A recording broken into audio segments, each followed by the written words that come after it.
Coming up on Brooklyn Park Now, Mayor Jeff Lunde visits the Northbrook Animal Hospital on West River Road. The neighborhood relations specialist stops by to talk about the neighborhood formation process, and the mayor gives us the scoop on a recent conference he attended designed to combat violence in African American men and boys. All that and much more is coming right up.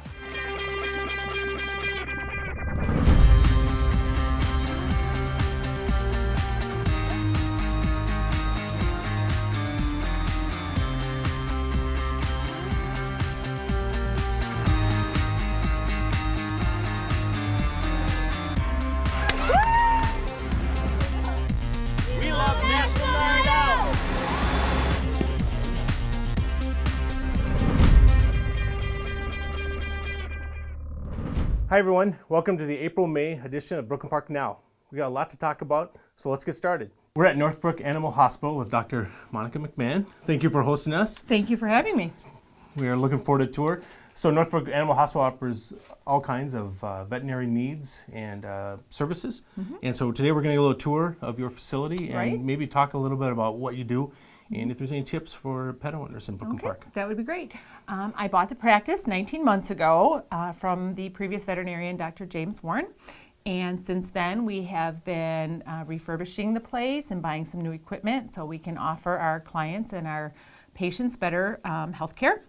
So this would be our dog waiting room. We have two separate waiting rooms here. That way the dogs and the cats don't have to be around each other, and there's no skirmishes and the cats aren't afraid with the dogs barking. So should I bring city council here, right? You could, I could separate some of them out? Separate them out no for barking and scratching, okay. So I would like to give you this, Mr. Mayor, for your dogs at home, Faith Thank and you. Xena, some treats and a little poop bag, because you need to be a responsible pet owner. Absolutely. Take your dogs for a walk, pick up their poop. I'm very good at cleaning up these messes. Awesome.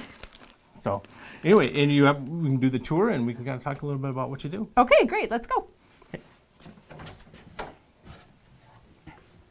This is our front desk area.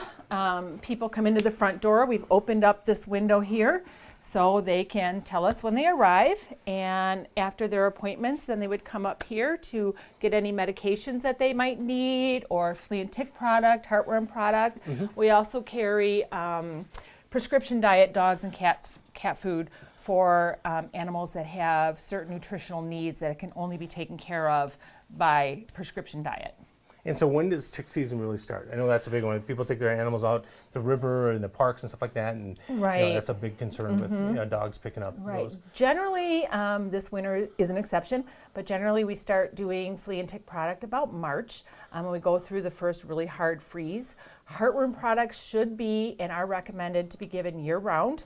Not only do they take care of heartworm disease, but there is a parasiticide in them for roundworms and hookworms, which are really prevalent in this area, and also zoonotic, and that means that they are transmissible to people, especially small children, because kids, they run in the house and they grab that cookie and they eat it without washing their hands. Or they share it with a dog or they share it with a dog or cat. Yep. I hope it's not chocolate. And that's really, really bad because it can go into their organs of their body or into their eyes. So it's really important to bring in those poop samples twice a year and get them checked out for parasites. Okay? So this would be our cat waiting room, just like the dog one. A little more calm, right? Little quieter in here, not quite so busy. Cats eat less, so they have a smaller food rack. Now, do you treat other pets besides just cats and dogs? Yeah, we do small animal exotics. That would be Dr. Maddox. You'll meet her in a little bit. Okay. She does rabbits and guinea pigs, hamsters, all the pocket pets. She loves turtles. The only thing we're not set up to do right now is birds. We can do nail trims and beak trims on birds, but we're not set up yet to do any of the medicine. Here at Northbrook, we have 3 exam rooms. They've all been redone since I bought the practice in August of 2012. We use this room for both dogs and cats. We have 2 rooms that are identical with the table in the middle for the smaller animals. And then our 3rd room, we don't have a table in there, and that way we can put the large animals in there more comfortably. We see quite a few large breed dogs, and that way we don't have to try and lift them up on a table or anything like that. They're a lot happier on the floor. Yeah, and I see the sign for teeth is, do you guys offer dental services for dogs? We do full dental service here. dental prophylaxis or dental cleaning, we do that. It is a surgical procedure. A lot of people think teeth brushing is the same as a dental cleaning, and it's not. Dogs and cats develop dental disease actually 5 times faster than people do. Their dental disease is graded on a scale of 1 to 4, 1 being just very minor gingivitis, 2 they're getting a little more tartar and a little more gingivitis. Grades 1 and 2, we can completely reverse the dental disease. Once you get into grades 3 and 4, you're starting to lose bone. And that would be the same as periodontal disease in people. Okay. So once we get that far, they're in more frequently. Unfortunately, we have to start extracting teeth generally at that point because they are losing bone and the teeth are loosening up. Okay. This is our x-ray area. We x-ray dogs, cats, guinea pigs, turtles, anything that you can x-ray, we do it. This is the technician stations here. We're still doing a little bit of remodeling, so we're working on it. Nope. It takes a while. This is where the x-rays are developed. I don't know if you're going to want this or not, but it's an automatic x-ray processor. We just bought that a year and a half ago. They had an old dip tank, so I wish we had digital, but not yet. Nope. So we are fully computerized here. I bought a system called Cornerstone when we started, and we can put pictures of your animals on our computer system. X-rays go on our computer system. All of your animals' medical records are there. Okay. Okay. It allows you to share, because I know like Right. my dogs, once in a while we had to have a specialist or something very specific that our vet couldn't do, and they shared with others, so we Right. didn't have to worry about records and all that. So when we have to refer to the University of Minnesota Yep. or Blue Pearl, everything goes by the computer. It makes it so much easier for everyone. Good. This is a treatment area. This is a room that we haven't gotten around to refurbishing yet. This used to be the old surgery room. Now it is going to it's becoming our lab. Eventually we're going to put pharmacy in here as well. Okay. But we do small things in here. When we do blood draws or we have to get urine for urinalysis, nail trims, things like that. This is our hospitalization area. We have kennels for dogs and cats here. Small animals. That's Maxwell. Say hi, Max. He's here visiting for today. He's camera shy. So. He's camera shy. So, and then we just built 2 new large kennels for when we have dogs that come in for surgery, the large breed dogs, so they are not cramped up in a small kennel. They have a nice large place to stay. That's really for the post-care, make sure they're okay before they're sent home and stuff like that. Post-op care, or if they're coming in for the day because they need to have some kind of work done, whether it's blood drawn, an owner has to, drop them off for the day, bandaging, things like that. Absolutely. Okay. I don't know if you want this, but these are kennels. We have these on wheels that we can take them into our surgery room or our treatment area or even up by our desks for animals that are in intensive care, critical patients. So this is really nice. So this is our new kitchen area, laundry room, and food storage. So this used to be all boarding, and we gutted this room and turned it into something that is going to be a little more useful for us because we no longer do boarding here. Yep. So a lot of storage, a lot of equipment. And you've talked a lot about you kind of revamping, kind of updating stuff like that. Do you have a long-term plan? Are you hoping to? Are you trying to just get everything up to date? Is that what you're really? Yeah, working we're on? bringing things up to date. We've gotten a lot of new equipment since I bought the place. Things that brings us up to gold standard care, and Okay. that's something that we always shoot for. You've got to have the highest standards of care for your patients and clients too, and they need to know that that's what we're going to be offering their pets. This is Miss Savannah. She is a 7.5-year-old golden retriever, and she's a very, very good girl, isn't you, Nana Jane? Yes. I know, we're going to do your exam today, okay? You got a little tail wag for Auntie M? How such a good girl? Yes, you are. So being that Savannah is 7.5 years old, she is considered a senior citizen. Once they hit 7 and they hit senior status, then we need to make sure that they are on the proper food. Okay, she should be on a senior diet. Dogs that are senior citizens They need different nutritional requirements, a lot less fat, higher levels of good quality protein. Come here, honey. Uppy, uppy. Savannah has really nice teeth. See, oh, smile, Savannah. Oh, good girl. So she just has a little tiny bit of tartar back here, but she's not ready for a dental yet, okay? Her teeth are really very nice. We see inside. Oh, what a good girl. Looks like you had a treat in there, Savannah. Yes. We'll check your lymph nodes. Those feel nice and normal.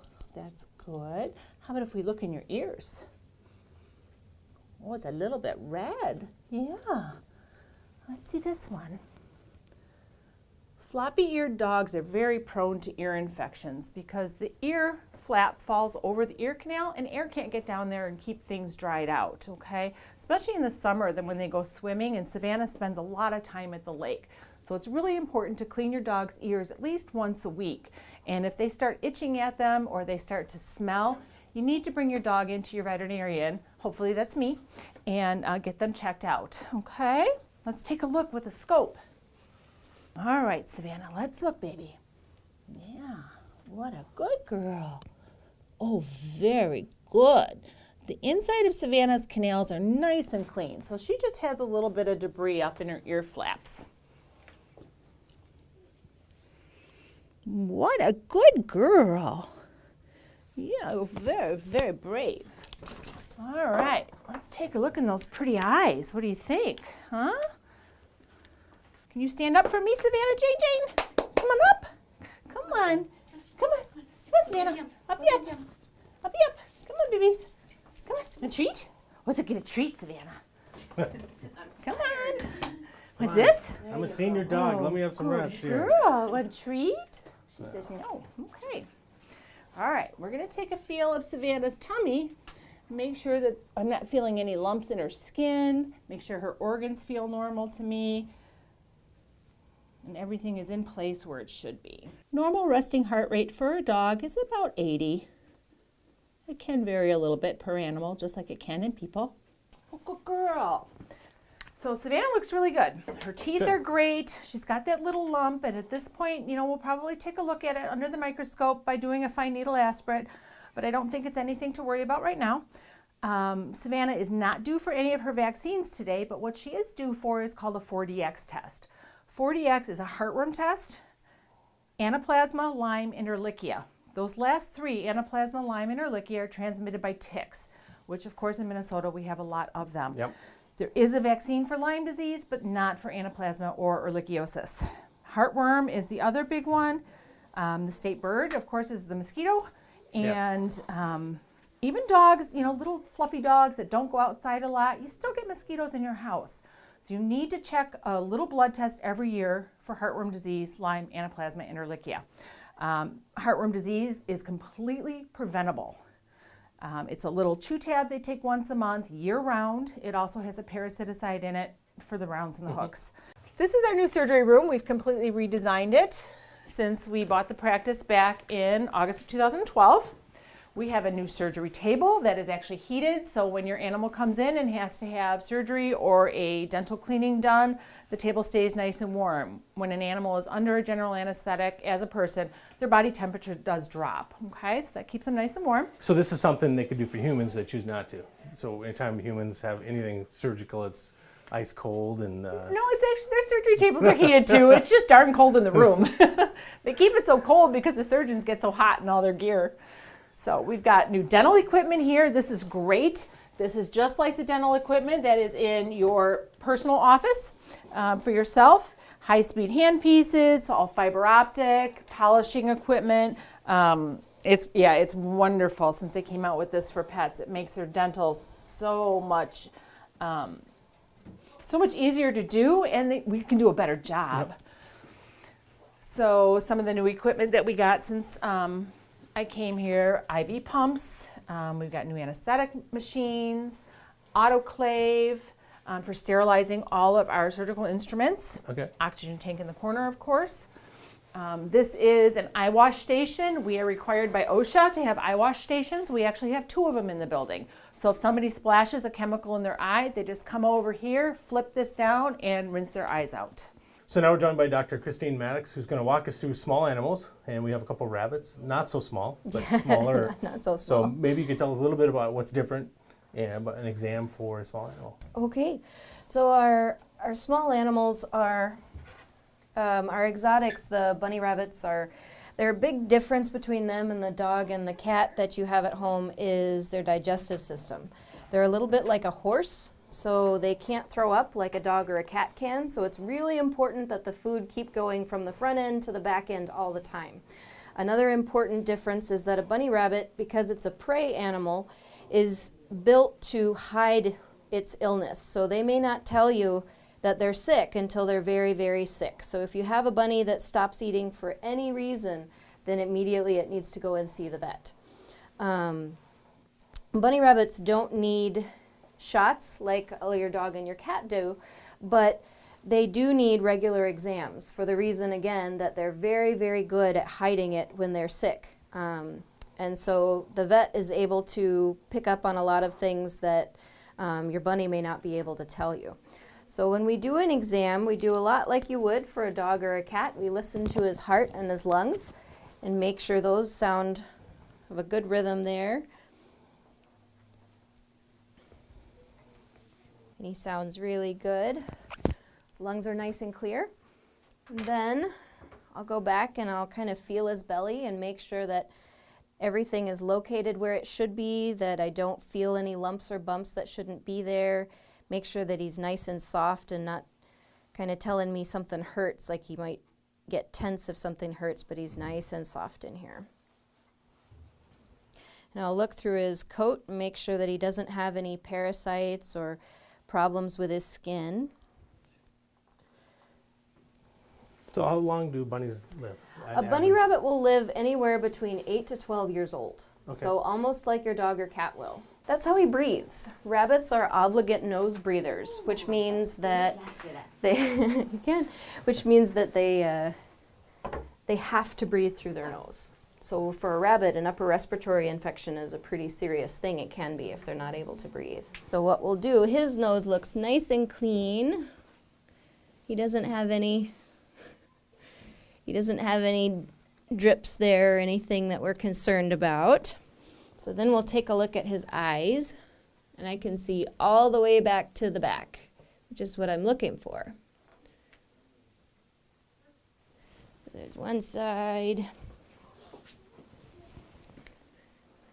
and then the other side. Next thing I'm going to look at is his teeth.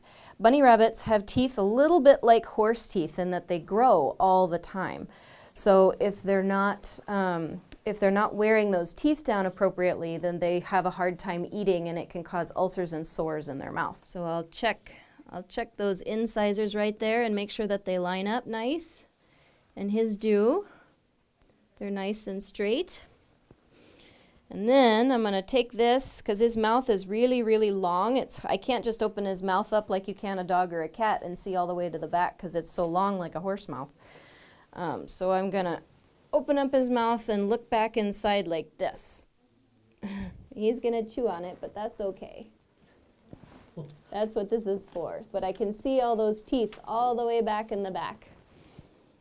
And he doesn't have any sores or infections there. So, we've talked a little bit about rabbits, and so what kind of food do they eat, and what kind of room do they need? Like my dogs need as much space as possible, and so typically the indoor people. How do people take care of them well? A rabbit they can live in a cage, but one of the mistakes people make is to get them a cage and leave them in the cage all the time. And then you have a rabbit that doesn't know how to interact with people. It's scared, and so it bites. So the more you put into a rabbit, the more you get out of a rabbit. So they like to have room to run around. So generally, you want at least 2 feet of space in the cage per rabbit. So he needs space for a litter box, himself, certainly. A little room to stretch out. He needs to be able to stand up so that his ears touch the top. So his ears don't touch the top. So with Emmett, he's got such long ears they hang down. But if he had the stand-up ears, we would want to make sure he could stand all the way up straight and not bump his head, and be able to stretch out all the way straight and still be comfortable and have room for his food and his litter box and his toys. Rabbits are able to be litter trained, so they can learn to use a box like a cat, and they're very clean, so they can learn to run around in the house without making a big mess. They do chew, so you have to make sure that you're bunny-proofed the areas that you're allowing them to be in. Electrical cords are a big one. He went through a refrigerator cord one time, and luckily he was okay. The refrigerator had to have a new cord. Yep. So all over, Emmett looks really good. That's our basic bunny exam. Well, thank you for that. Yeah. So now we're joined by Josie Chardo, our neighborhood community specialist, and Savannah Jane, our escort for today. And so right now the city's wrapping up some of our efforts to have community cafes, neighborhood meetings, and kind of what's our goal for that? Well, the goal is really to have residents have more communication among each other, engagement, collaboration. So we're empowering folks to improve their neighborhoods, get to know their neighbors, and just make it a better place, basically. Another thing is to have pride in their neighborhood and therefore have more pride in Brooklyn Park. Okay. And I know we've had a few meetings. I think we had East, West, Central. I think we finished the last one up, and then we're continuing on. It's not just those meetings, but there's other stuff. Right, that's just the first part of it. So we had over 200 people come out for those meetings, and we don't stop there. So there'll be a draft map available at the end of March, early April. People can give their input on the draft neighborhood names and boundaries that the Neighborhoods Task Force is coming up with. But then in the spring, once it thaws out, it'll be about giving neighbors resources, tools, encouragement to actually start neighborhood organizing, getting to know each other. Okay. And then, after that, what's kind of the long-range goals? Is it, get through the summer, have more those tools and resources, and then, if people are interested, should they continue contacting the city, or how should they get more involved if they want to? Sure, they can contact me. We'll be looking to find neighborhood contacts, people who are willing to be the contact for their block, their cul-de-sac, their neighborhood association. We just want to build that network of people who are interested in community building in the city. Okay. And one of the questions I get is people are like, okay, I don't want my neighborhood named, or I don't like this name. So how's that process going to play? I know some neighborhoods are very active. They have some names already picked out. And other ones are kind of like, nah, not so sure. So. Well, I mean, you don't have to take part in it. It's totally optional. But we just want to make sure there's an opportunity for everyone to be part of it if they want to. So, and there's kind of the two levels, right? I mean, your neighborhood of your block, your homeowner association, that small neighborhood, and then these larger community neighborhoods. So I think between those, people have an interest in one or both of them. Okay. And so what's like some of the feedback been? I mean, it's good, bad, people have talked about a lot of things. And what is the themes you've started to hear as you've talked to probably more people than anybody? Sure, yeah. I think, out of the cafes, I think it's exciting how we're already starting to build community. So I think there's a couple opportunities we're finding for the future. Homeowner associations, officers are interested in meeting each other from different associations and kind of sharing resources, figuring out what works best. The other thing is pond associations. Those folks can connect with each other, kind of see what works for managing ponds.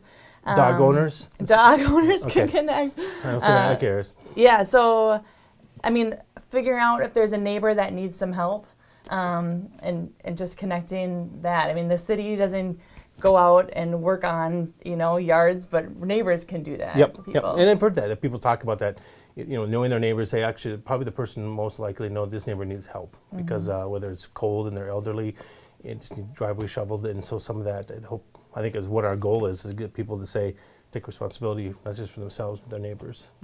Exactly. Good. And then, what's kind of like the long range? What are you thinking? As people, you've worked with this before. What have you seen kind of the steps as people walk through this? What do you see kind of happen organically that we don't plan for? That's a great thing. Sure.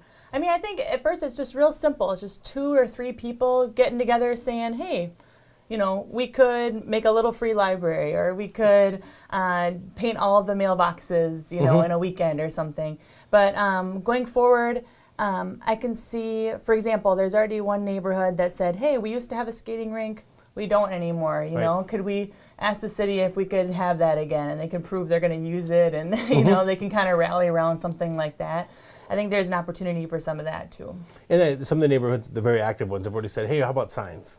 So Sure. is that kind of in the plan, maybe long range, or is that part of your thinking? I think it could be. I've heard an idea about the Public Safety Communications Task Force has an idea to put a little QR code where you could kind of zap it and Yep. then figure out how to hook into your neighborhood, and that's something that could go on a neighborhood sign. So I think it's exciting, that kind of thing. And I think that's great you mentioned that, because I know we have another task force looking at how the police and the fire communicate with neighborhoods, and having that access to people so that we can give very specific information, very specific neighborhoods. Maybe there is a fire going on, or things you just want to proactively. And so I've heard that requested a lot. People just want to know what's going on. They see a police car or a fire, and they kind of want to curious. So. And kind of on the flip side, if there's something they can do to help out the city, like I just had a guy last night say that there's a lot of fire hydrants in his area that aren't cleared with snow, and maybe that's something the neighbors could just get out and do in a day versus having the city make another trip. And you know. Thanks again, Josie, and Thank your you. information and all your hard work, and we look forward to the results of that this year. Likewise. So we're joined by Antonio Smith, Community Engagement Specialist and official bunny wrangler for the city. We're joined by Emmett, who's an English lop-ear rabbit, and we have Savannah here, who's kind of taking a little break from the action. But so Antonio, you and I were just at a conference down at New Orleans, the Cities United, and where we learned a lot of good things about an effort led nationally by the Philadelphia Mayor Nutter and New Orleans Mayor Landrieu about trying to help kids of color kind of overcome a lot of challenges. So what did you take away? I think you and I were both there. What did you find out? Oh, one of the things I took away was the fact that there were, as you mentioned, cities from all over the country.